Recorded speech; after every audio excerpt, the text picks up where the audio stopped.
त्याचबरोबर अंजली दमानिया यांनी काय प्रतिक्रिया दिल्या आहेत पाहूया. ठीक आहे, ज्याचं त्याचं वैयक्तिक आयुष्य जगण्याचं त्याच्याविषयी माझं मुळीच ऑब्जेक्शन नाही. जगावं, किती लोकांबरोबर जगायचं, कसं जगायचं, ज्याचा त्याचा प्रश्न आहे.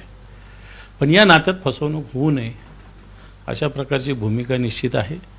आणि अशी कोणीही, मी फक्त ज्या वकिलांच्या मार्फत नोटीस सिद्धांत शिरसाटला गेली तेवढ्या पुरतंच बोलणार नाही. अशी कोणी फसवणूक केली तर निश्चित त्याच्यावर कारवाई व्हावी. तर मंत्रिपदाचा मिसयूज केला जात असेल अशा प्रकरणात तर मला वाटतं गंभीर बाब आहे. ही अतिशय गंभीर बाब आहे. आणि ज्या पद्धतीनं मंत्रिपदाचा मिसयूज आत्ताच्या घडीला चालू आहे, म्हटलं हा असे मंत्री कधीच आम्ही पाहिलेले नाही.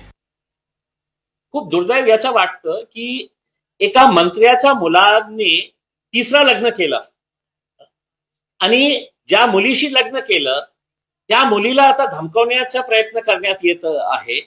वकिलांनी त्या मुलाला नोटीस पाठवलेली आहे.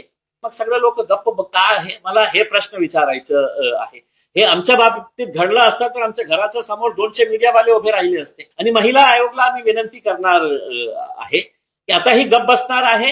रुपाली चाकणकर ताईला आम्ही हात जोडून विनंती करत आहे की ताई, ती मुली मुंबईमध्येच राहते, तिला जाऊन भेटा, सगळं जानकारी हासिल करा आणि तिला न्याय द्या. विषय शॉक बसलाय की हे सगळे जे राजकारणी आहेत ते कुठच्या थराला जात आहेत.